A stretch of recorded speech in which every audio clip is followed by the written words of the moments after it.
전능하사 천지를 만드신 하나님 아버지를 내가 믿사오며 그 외아들 우리 주 예수 그리스도를 믿사오니 이는 성령으로 잉태하사 동정녀 마리아에게 나시고 본디오 빌라도에게 고난을 받으사 십자가에 못 박혀 죽으시고 장사한 지 사흘 만에 죽은 자 가운데에서 다시 살아났으니 하늘에 오르사 전능하신 하나님의 편에 앉아 계시다가 저리로서 산자와 죽은 자를 심판하러 오시리라. 성령을 믿사오며 거룩한 공회와 성도가 서로 교통하는 것과 죄를 사하여 주시는 것과 몸이 다시 사는 것과 영원히 사는 것을 믿사옵나이다. 아멘.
우리가 이 보배를 질그릇에 가졌으니 이는 심히 그 능력은 하나님께 있고 우리에게 있지 아니함을 알게 하려 함이라. 우리가 사방으로 우겨 싸움을 당하여도 쌓이지 아니하며 답답한 일을 당하여도 낙심하지 아니하며 박해를 받아도 버림받지 아니하며 거꾸로 뜨림을 당하여도 망하지 아니하고 우리가 항상 예수의 죽음을 몸에 짊어지면 예수의 생명이 또한 우리 몸에 나타나게 하려 함이라. 우리 살아있는 자가 항상 예수를 위하여 죽음에 넘겨지면 예수의 생명이 또한 우리 죽을 육체에 나타나게 하려 함이라. 그런즉 사망은 우리 안에서 역사하고 성령은 너희 안에서 역사하느니라. 기록된 바 내가 믿었으므로 말하였다 한 것 같이 우리가 같은 믿음의 마음을 가졌으니 우리도 믿었으므로 또한 말하노라. 주 예수를 다시 살리시니라. 예수와 함께 우리도 다시 살리사 너희와 함께 그 앞에 서게 하실 줄을 아노라. 이는 모든 것이 너희를 위함이니 많은 사람의 감사로 말미암아 은혜가 더욱 넘쳐서 하나님께 영광을 돌리게 하려 함이라. 그러므로 우리가 낙심하지 아니하노니 우리의 겉사람은 낡아지나 우리의 속사람은 날로 새로워지도다. 우리가 잠시받은 환난에 경한 것이 지극히 크고 영원한 영광에 중한 것을 우리에게 인지합니다. 우리가 주목하는 것은 보이는 것이 아니요 보이지 않는 것이니 보이는 것은 잠깐이요 보이지 않는 것은 영원함이라. 아멘. 기도하겠습니다. 은혜가 충만하신 하나님, 주의 넘치는 은혜를 저희들에게 충만하게 하시고 말씀 앞에 모인 저희들을 하나님 이 시간 성령으로 충만하게 하옵시고 우리의 생각을 정결하게 하셔서 오직 하나님의 귀한 말씀을 듣게 하시고 성령께서 우리에게 또한 깨닫게 하시는 은혜도 충만하게 하옵소서. 예수님 이름으로 기도하옵나이다. 아멘. 우리 관광을 가면 탐나는 관광 상품들이 있지요. 저는 개인적으로 기억에 남는 관광 상품들 가운데 탐나는 것은 보석함입니다.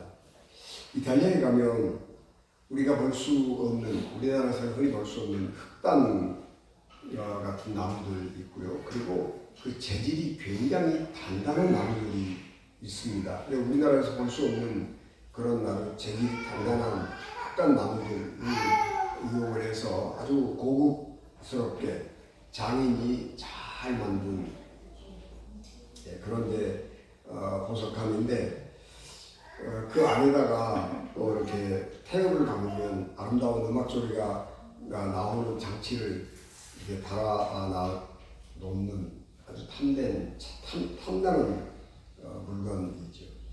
그래서 보석은 남지 않았어도 그 보석함 자체만 가지고도 탐스럽고 사랑스럽다 그런 생각을 하게 됩니다. 사람들은 이제 보석이 귀하기 때문에 그 귀한 보석을 담는 보석합도 귀한 것으로 만듭니다. 그래서 보석을 담는 그 합, 그것도 귀중하고 또 그 안에 담겨진 보석도 귀중하고 그렇게 해서 겉과 속이 다 같이 거룩하고 귀중한 것들로 만드는 것입니다. 그래서 보석이 안 들어있더라도 보석 합은 그 자체만 가지고도 굉장히 소장품이 가치가 높은 그런 물건들입니다. 우리 그 파격을 깨는, 우리의 생각을 깨는 그런 것들이 가끔 있기는 합니다. 우리가 그 전에 이제 미국에 여행을 가면 우리나라 화장품 질이 좋지 않던 그 시절에는 미국에 가면 그 화장품들 이렇게 좀 사왔거든요. 남자들 쓰는 스킨로션 뭐 이런 것들을 주로 사오면 그때 미국의 그 남성용 화장품들은요 플라스틱 통에 담겨 있었어요.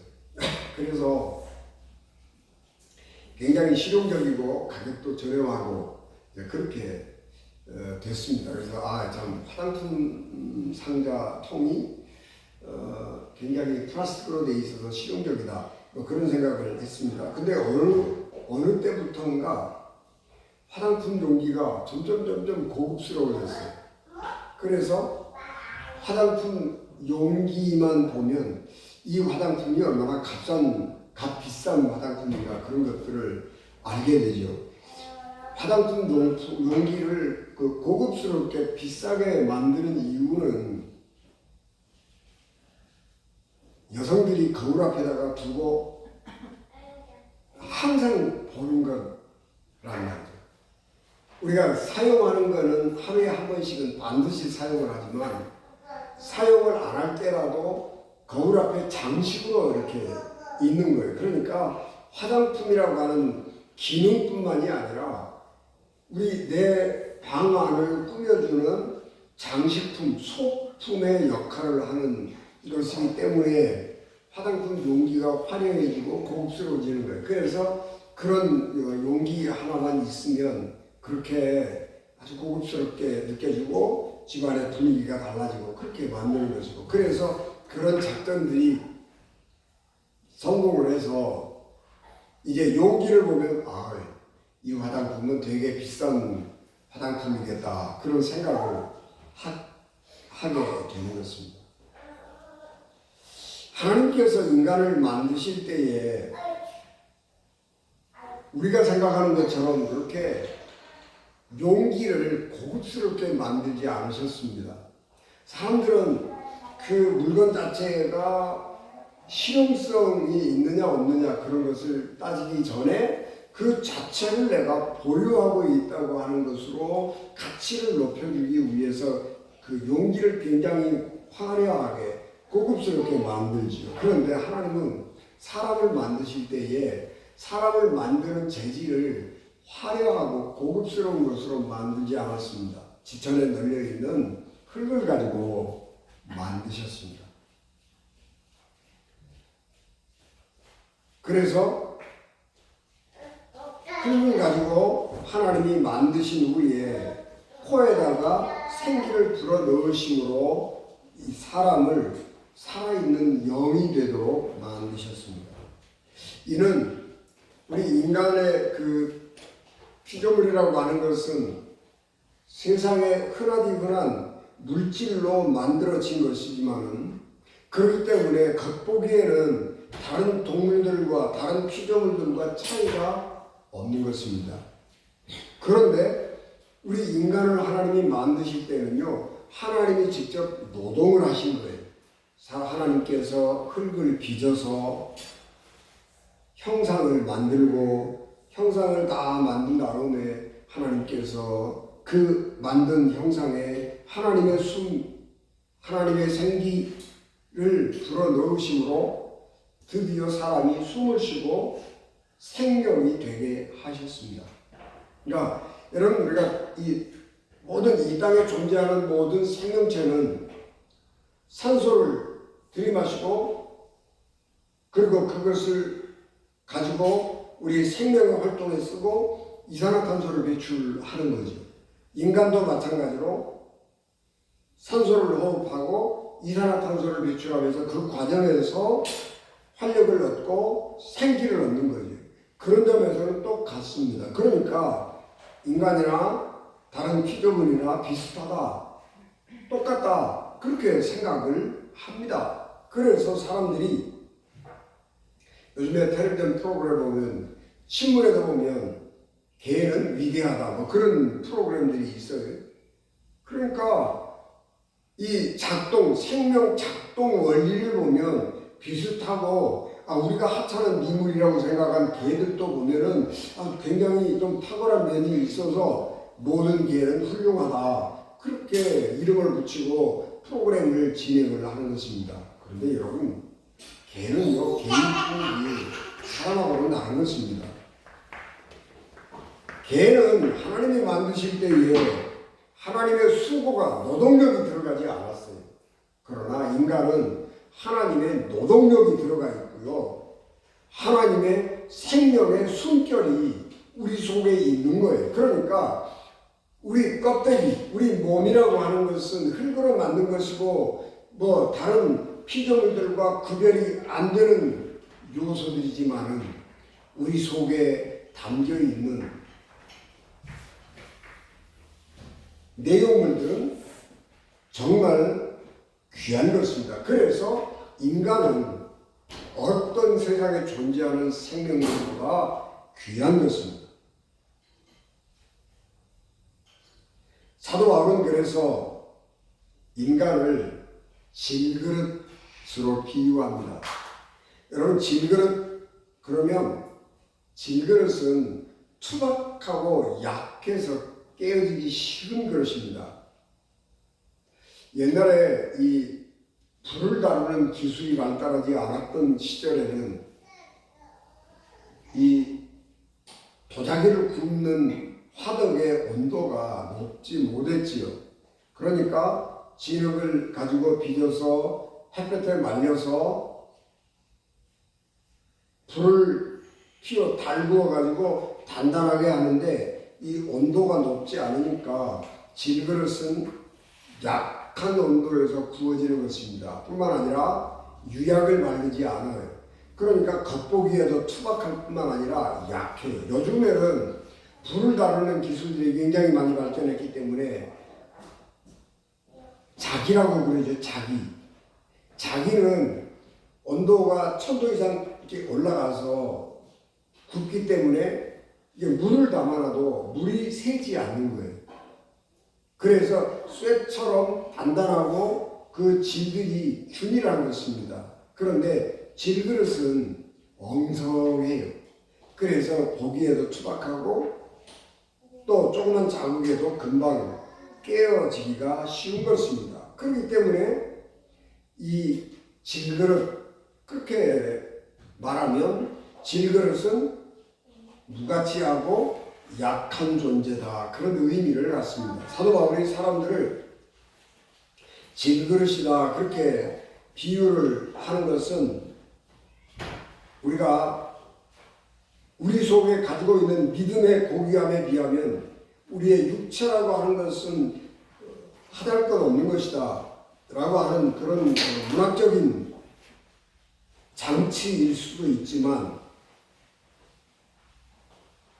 인간은 본질에 있어서 그렇게 보잘것없는 존재이고 약한 존재인 것입니다.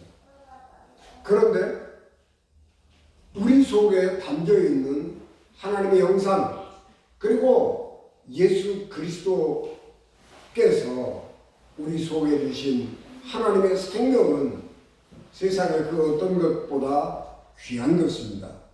그래서 우리 속에 하나님께서 우리에게 은사로 주신, 은혜로 주신 하나님의 생명, 그리고 그 생명을 가져오게 하는 믿음, 그것은 너무너무 귀한 것이고 소중한 것인데, 우리 그 생명을 담고 있는 우리의 물질이라고 하는 우리 몸은 아주 연약하기 짝이 없는 것이죠. 그래서 이 질그릇과 믿음이라고 하는 것을 비교해 보면, 믿음이라고 하는 것은 정금같이 귀한 것이고 우리 육체라고 하는 것은 나약하기 짝이 없는 것이라고 하는 대조가 이 질그릇 비유 속에 함께 담겨져 있는 것입니다. 이게 굉장히 적절한 비유입니다. 사람은 본래부터 그런 능력을 가진 탁월한 존재가 아니었습니다. 사도 바울은 공부를 잘했습니다. 그래서 아주 엘리트 코스를 밟아서 공부를 해온 사람입니다. 그런데 그는 기적을 행하는 능력은 갖지 못했어요. 공부를 잘해서 아는 것은 많고 다른 말은 잘해서 사람들에게 자기가 알고 있는 것을 충분히 전달하고 가르칠 수는 있었을지 모르지만은 죽은 자를 살리고 병든 자를 고치고 그런 능력은 없는 거예요. 그런데 사도 바울이 예수 그리스도를 믿고 예수 그리스도의 이름을 전하게 될 때에 그런 능력이 사도 바울에게서 나타나게 된 것입니다. 사도 바울은 원래부터 그런 능력이 없었습니다. 그런데 사도 바울이 가지고 있는 지식에 의하면 죽은 사람이 살아난다고 하는 것은 있을 수 없는 거죠. 믿을 수 없는 일입니다. 그런데 어떤 사람들이 예수님이 십자가에 달려 돌아가셨는데 3일 만에 살아나셔서 부활 승천하셨다, 그런 얘기를 하니까 인간의 지식을 가지고는 도저히 납득이 안 되는 거죠. 그러니까 이런 헛맹랑한 소리에서 혹세무민하는 이런 이 사이비 이단들 같으니라고, 그리고 그 사람들을 이 세상에서 씨를 없애버리자는 생각을 가지고 박해하기 시작을 했습니다. 그래서 대제사장들의 허가를 받아가지고 체포할 수 있는 권한을 받아가지고 다메섹으로 예수 믿는 사람들을 체포하러 가다가 놀라운 경험을 하게 됐는데, 광채가 눈이 부시도록 빛나는 광채 속에서 살아계신 예수님을 보게 된 것입니다. 그래서 자기의 생각이 깨졌다고 하는, 자기의 생각이 틀렸다고 하는 것을 알게 되는 거예요. 그래서 예수님의 지금도 살아계시고 하나님의 아들이라고 하는 것을 믿게 된 것입니다. 그래서 예수 그리스도의 이름을 전하러 다니기 시작했는데, 예수님을 박해하던 사람에서 예수님을 전하는 사람으로 변화되기 시작했는데, 변화되었는데, 그 예수님을 모르던 상황의 사람에서 예수님을 아는 사람으로, 예수님을 전하는 사람으로 변하는 과정에 사도 바울 마음속에서, 사도 바울의 내면에서 새로운 능력이 생겨나게 되는 것입니다. 그래서 예수님의 이름을 전할 때에 기적이 나타나는 거예요. 하나님의 말씀을 전할 때에 성령이 하늘에서부터 강림하는 것을 사람들이, 그래서 하나님 성령 체험하는 것을 보게 되고, 예수 그리스도의 이름을 전할 때에 그 이름의 능력이 죽은 사람을 살리고 병든 자를 고치고 약한 사람을 강하게 하는 기적들을 경험하게 된 것입니다. 그래서 나라고 하는 존재는 부족하기 짝이 없는 존재인데 내 속에 하나님께서 이런 놀라운 것들을 주셨구나 라고 하는 생각을 하게 되는 겁니다. 사도 바울이 예수님을 믿었다고 그래서 변화된 거 하나도 없어요. 사도 바울이 예수님을 믿고 하나님의 사람이 될 때에 그가 육체적으로 변화된 거 하나도 없습니다. 그는 키가 쬐끄만한 사람이에요. 사도 바울은 그 사도 바울의 그림을 보면 키가 굉장히 작은 사람이고 대머리예요. 그러니까 볼품이 없어요. 옛날에 대머리들은 놀림감이잖아요. 그리고 그는 몸이 건강이 늘 안 좋았어요. 그래서 건강이 안 좋았는데 특별히 눈이 안 좋아서 눈물을 항상 줄줄 흘리고, 그래서 손수건을 갖고 다니면서 눈물을 늘 닦고 그랬던 사람이란 말이에요. 예수님을 그가 믿고 난 후에, 예수님을 만난 후에, 그리고 예수님을 전하는 사람이 된 후에 사도 바울의 육체에는 변화가 하나도 없었습니다. 자기의 육체 질병이 고쳐졌다거나 자기가 건강해졌다거나 무슨 그런 변화가 있는 건 아니에요. 아무것도 달라진 것은 없어요. 내가 예수 믿고 예수님을 전하는 사람이 될 때에 달라진 것, 내게 달라진 것이 하나도 없는데 가서 예수 그리스도의 말씀을 전하면 그 예수 그리스도의 이름이 전파되는 곳에서 하나님의 놀라운 기적이 나타나는 것입니다. 하나님께서 내 속에 내가 이제까지 가지지 못했던 놀라운 것들을 창조하셨구나. 이게 얼마나 귀하냐. 이게 보물인 거예요. 이게 보물.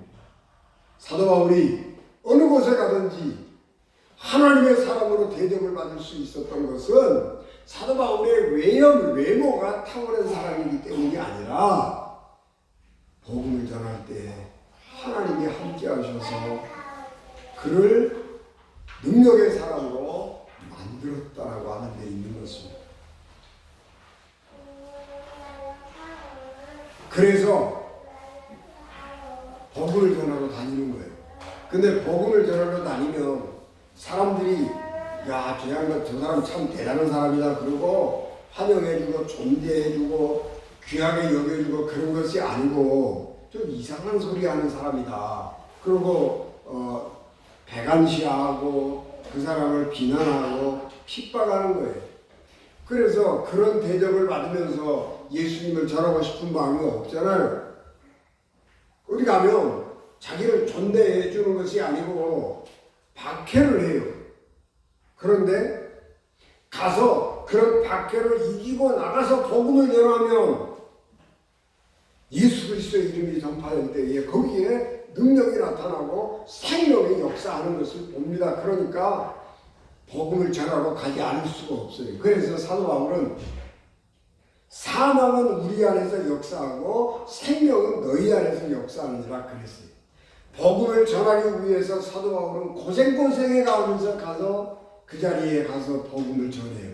박해도 받고 비난도 받고 여행하면서 그 복음 전하는 자리에 가면서, 옛날 여행이라고 하는 것은 지금처럼 교통수단이 발달해 있지 않기 때문에 걸어가는 거잖아요. 말 타고 걸어가고 땡볕을 이 자연재해를 피할 재간이 없어요. 그래서 온갖 그 고난을 이기고 가서 복음을 전하기만 하면, 힘들게 와서 복음을 전하기만 하면 거기에 하나님의 능력이 나타나고 그 복음을 듣는 사람들이 생명을 얻는 거예요. 그래서 나는 죽도록 고생을 했지만 내가 전한 복음을 듣고 당신들은 축복을 받았습니다. 생명을 얻었고 영생을 얻었습니다. 그래서 사망은 우리 안에 역사하고 생명은 당신들 안에서 역사합니다. 그리고 말씀을 한 것입니다. 사도 바울이 복음을 전하러 다닐 때에 하나님으로부터 받은 보상은 육체적이고 물질적인 것이 아니었습니다. 복음을 전하러 다닐 때에 그런 기적을 행하고 그러면 사람들이 고맙다고 그러고 막 헌금을 무대기로 하고 그렇지 않았어요.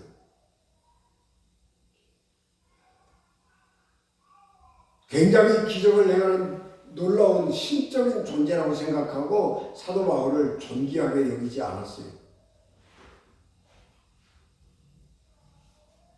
그러나 사도 바울이 복음을 전하면서 느낀 보람이 뭐냐 그러면 죽은 사람이 살아난다고 하는 거예요. 그게 보람이에요. 그게 전도자의 보람이에요. 전도자는, 목회자는, 하나님의 사람들은 하나님으로부터 물질적인 보상을 받는 거 아니에요. 세상의 물질로 보상을 받는 게 아니에요. 그것이 하나님이 주는 보상이에요. 예수님이 수가성에 갔습니다. 제자들이 수가성에 음식을 좀 찾으러 이렇게 갔어요. 예수님 수가성 문가에 앉아 있다가 한 여인과 대화를 하기 시작합니다. 그런데 그 여자가 예수님과의 대화를 통해서 새 사람으로 변화되는 거예요. 그런데 제자들이 왔어요. 선생님 뭐 좀 드세요. 그러니까 예수께서 뭐라고 그래요? 나는 너희들이 알지 못하는 새로운 양식이 있다. 그렇게 말씀하는 거예요. 그게 무슨 얘기예요? 생명이 변화되는 그 보상이 전도자에게 주는 하나님의 보상이에요. 죽은 사람이 살아나고 병든 자가 고침을 받고 약한 사람이 강해지고 그런 것을 복음을 전하면서 보는 것, 그것이 하나님이 주시는 전도자에게 주시는 위로란 상급이에요. 그래서 사도 바울은 그런 것들을 상급으로 받는 것입니다. 그래서 사도 바울이 뭐라고 그러냐 그러면 우겨쌈을 당하여도 우겨 쌓이지 않고 거꾸로 뜨림을 당하여도 망하지 않는다. 여러분 고난을 자꾸 당하면요 사람은 약해지기 마련이에요. 전도하러 다닐 때마다 자꾸 박해를 받으면 가기 싫어지는 게 사실이에요. 그런데 그런 마음에 그런 싫은 마음을 이길 수 있는 게 뭐예요? 우겨 쌓이지만 우겨 쌓이지 않아요. 육체적으로는 자꾸 힘들어서 안 했으면 좋겠어. 그런 생각을 하지만 마음에서는 복음을 전하기만 하면 죽은 사람이 살아나는 것을 경험하니까 내가 이 일을 알 수 없는 거예요. 그래서 하는 거예요. 여러분 우리가 이 고통이라고 하는 것은 새 힘을 얻는 과정이에요. 고통은 나쁜 게 아니에요. 좋은 거예요. 여러분 우리가 운동을 하면 근육이 생기잖아요. 그 근육이 왜 생기느냐 그러면 운동을 하면은요 이 과하게 힘을 쓰게 되면 우리 안쪽에서 내부에서 근육이 찢어지는 거예요. 근육이 상처를 입어요. 그러면 막 이렇게 그렇죠. 우리가 운동 안 하다가 하면 막 다리에 알이 매고 온몸이 쑤시고 난리 나죠. 그래서 며칠을 쉬어요. 그러면 그 근육에 난 상처들이 회복을 하는 것인데 그때 회복하면서 굳은살이 매기는 거예요. 그게 근육이에요. 그러니까 운동을 해서 우리 몸에 상처를 내면 그 상처가 회복되는 과정에서 근육이 생기게 되고 그래서 우리가 힘을 얻는 거예요. 마찬가지로 우리가 어려운 고난을 당하게 되죠. 예수 그리스도를 믿는 믿음 안에서 사는데 우리가 수없이 많은 고난을 당하게 됩니다. 그러면 우리가 그 고난을 이기기 위해서 기도하고 또 다른 사람들에게 도움을 청하기도 하면서 이 고난을 이기기 위해서 발버둥을 칩니다. 그러다가 어떤 경우에는 문제가 해결이 되기도 하고 어떤 경우는 문제가 해결이 안 되기도 해요. 그런데 그 과정에서 우리의 믿음이 강해지고 어려움을 당했을 때 어떻게 우리가 믿음으로 살아야 하는지 그런 것들을 알게 된 거예요. 그게 믿음의 근육이 생긴 거예요. 이 근육이 많은 사람이 믿음이 좋은 사람이에요. 하나님이 원하시는 건 뭐냐? 우리에게 하나님이 원하시는 게 뭐냐? 그러면 믿음 안에서 장성한 사람이 되는 거예요. 믿음 안에서 장성한 사람이 된다라고 하는 것은 모든 것을 기적으로 해결한다 그런 게 아니에요.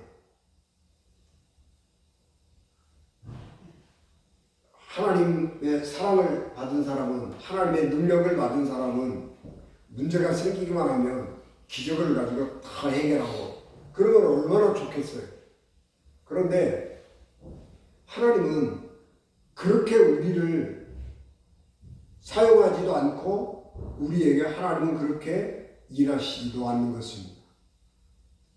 우리에게 주어진 우리에게 당면한 어려움과 고난들을 견디면서 이 고난 속에서 우리가 어떻게 하나님의 영광을 돌리는 사람이 될까 하는 것을 알아가는 사람이 믿음이 좋은 사람입니다. 아브라함은 하나님의 부르심을 받았습니다. 그래서 가나안 땅으로 들어왔습니다. 근데 하나님의 부르심을 받고 하나님의 인도하심을 따라서 가나안 땅으로 왔는데 고난이 그치지를 않습니다. 어마어마하게 많은 고난들을 당하고 역경을 만나게 됩니다. 마지막에는 하나님께서 100살에 낳은 아들 이삭을 번제물로 하나님께 드리라고 하는 하나님의 말씀을 듣습니다. 기가 막힌 얘기죠. 그런데 하나님은요, 거기에 순종하는 거예요. 100세에 하나님이 약속으로 주신 아들인데 이 아들은 너의 모든 것을 유산, 상속으로 물려줄 너의 상속자야. 하나님이 그렇게 약속하셨는데 그 아들을 네가 네 손으로 죽이려는 거 아니에요? 그런데 아브라함은 그 말에 순종해요. 그랬더니 하나님이 그 이후로는요 시험을 안 하세요. 그리고 그 이후로는 아브라함의 삶에 어떤 어려움이 있었는지를 기록을 안 해요. 성경이 기록을 안 한다고요. 그 무슨 얘기냐 그러면 아브라함에게 어려움이 없어서가 아니고 어떤 어려움이 온다고 할지라도 믿음으로 그 문제를 스스로 해결해 나갈 수 있는 능력을 갖게 된 거예요. 이걸 그래서 아브라함은 믿음의 사람, 믿음의 조상이에요. 여러분 우리가 신앙생활 처음 할 때 예수님을 처음 믿을 때는요 기도 응답이 엄청 잘 되는 거예요. 말도 안 되는 그 기도를 해도 하나님이 기도에 응답해 주세요. 왜 그래? 하나님을 모르니까, 하나님의 살아계신 줄을 모르니까 그런 것을 통해서 하나님은 살아계시구나, 하나님은 나를 사랑하시구나, 하나님은 내 말을 들으시는구나 그런 것을 알게 하는 거예요. 그런데 믿음의 연조가 점점 깊어지면 우리 기도가 응답이 잘 안 돼요. 기도를 해도 하나님이 들으시는지 안 들으시는지 잘 몰라요. 그래서 내가 믿음 다 까먹었다. 하나님이 내 가까이 안 계시나 보다. 그런 생각을 하기가 쉬워요. 그런데 안 그래요. 그게 아니에요. 우리의 믿음의 연조가 깊어졌기 때문에 믿음의 안에서 여러 가지 우리가 시련을 많이 겪으면서 이런저런 경험 다 해봤어요. 그러니까 이런 때에는 믿음을 가진 사람은 이렇게 해야 된다라고 하는 것을 경험적으로 알게 됐어요. 그래서 이제는 자기 스스로가 이런 상황에서는 어떻게 하는 것이 믿음의 사람이 하는 도리고 이런 상황에서는 어떻게 하는 것이 하나님께 영광이 되는 것인가 하는 것을 알고 행동으로 옮기는 거예요. 그래서 믿음이 성숙해지는 거예요. 여러분 우리가 이 구원의 과정이 있거든요. 구원의 과정. 웨슬리는 7단계를 얘기하고 있는데 하나님께서 우리를 구원하실 때에 칭의 그리고 중생 이 두 가지는요, 우리가 아무 노력도 안 해도 하나님이 은혜로 주시는 거예요. 죄가 많은 죄인이죠. 그런데 하나님께서 우리를 재판장 앞에 세우시고 너는 무죄다. 그렇게 해서 죄값을 치르지 않고 무죄라고 방면했어요. 이거는 우리의 공로가 아니고 하나님이 우리에게 주신 은혜예요. 그래서 우리는 그것을 대속이라고 그래요. 전가되는 거예요. 우리 예수님의 공로가 우리에게 전가됐어요. 하나님이 우리에게 선행을 요구하지 않아요. 너 선행을 이런 거를 해. 그러면 내가 너 죄를 용서해 줄게. 그렇게 안 하신단 말이에요. 아무것도 안 했는데 하나님께서 나를 용서해 주시고 의로운 사람으로 대접해 주시고, 그래서 하나님 앞에 기도하면 하나님이 응답해 주시고 하나님이 동행해 주시는 거예요. 그리고 우리 속에 새로운 사람으로 만들어주는 거예요. 거듭난 사람이 되게 하는 거예요. 신생. 이거는 하나님이 혼자 하나님이 우리를 위해서 베풀어 주시는 은총이에요. 그런데 성화라고 하는 것은 우리의 노력이 필요한 거예요. 우리의 선행이 필요한 거예요. 그래서 새 사람이 되었으면 하나님이 기뻐하시는 삶을 살아야 되는 거예요. 그래서 구원의 완성은 믿음으로만 되는 게 아니에요. 믿음과 행위가 같이 어우러져서 되는 거예요. 여러분, 우리가 하나님을 사랑하는 것, 그것만 가지고는 안 되는 거예요. 하나님을 사랑하는 것과 함께 하나님을 아는 지식이 있어야 돼요. 그래야 우리의 믿음이 온전해지는 거예요. 어떤 사람은 하나님을 아는 지식이 없어서 하나님을 사랑하는 열정 하나만 가지고 나가서 일하다가 낭패당하는 일이 많아요. 하나님을 사랑하는 거하고 하나님을 아는 거하고가 같이 가야 되는 거예요. 우리가 하나님의 거룩한 사람이 될 때에 하나님의 은혜와 그 하나님의 은혜를 받은 사람으로서 합당한 믿음의 선한 행위 두 개가 같이 병행이 되어져야 하는 거예요.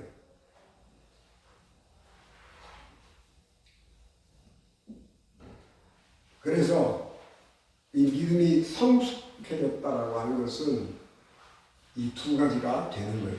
여러분들이 믿음의 연조가 깊어지면, 옛날 우리가 처음으로 예수 믿을 때에 내가 기도하기만 하면 다 이루어지고 응답하고 그런 것을 기대하면 안 되는 거예요.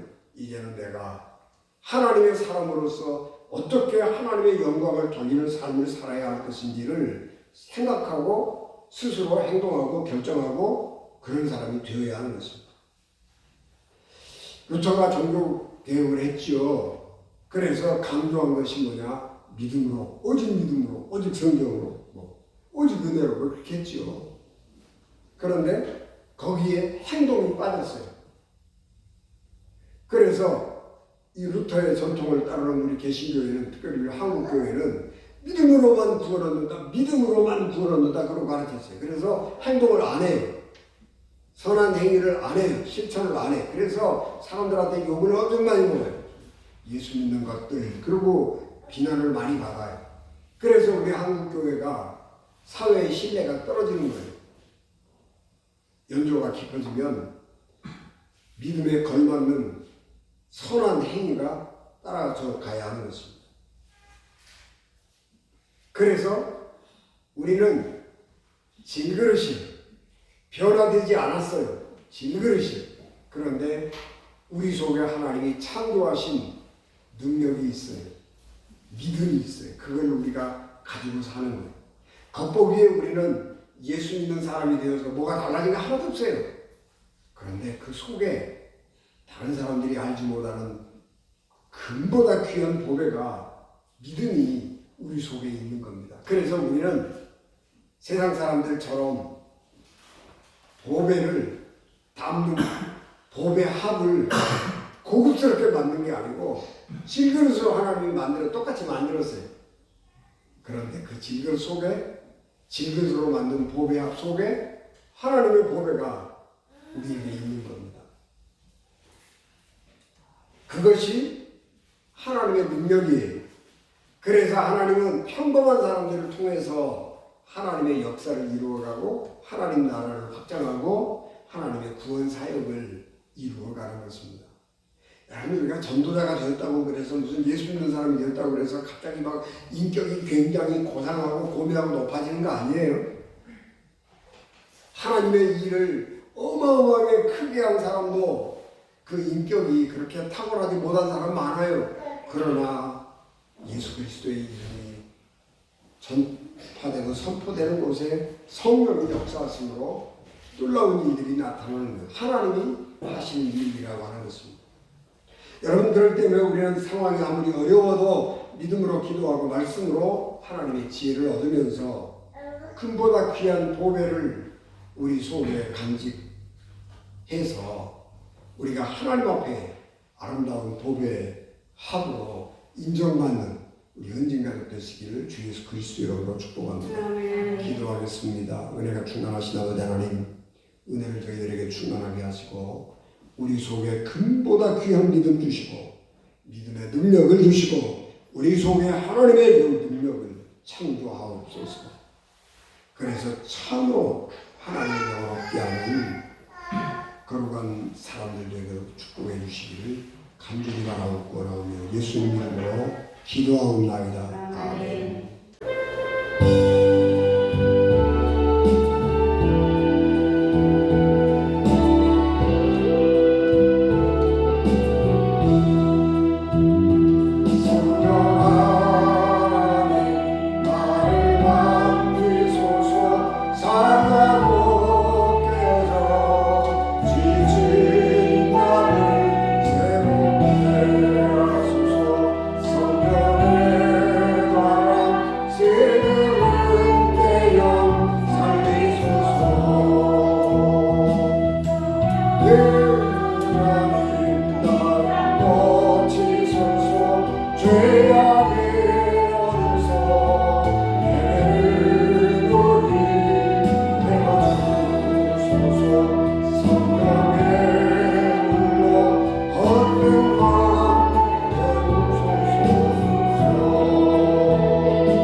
지금은 교회의 머리가 되시며 길이요 진리요 생명이 되셔서 우리를 하나님 나라로 인도하시는 예수 그리스도의 은혜와 죄인들을 구원하시려고 자기 아들을 십자가에 버리신 하나님 아버지의 극진하신 사랑하십니다.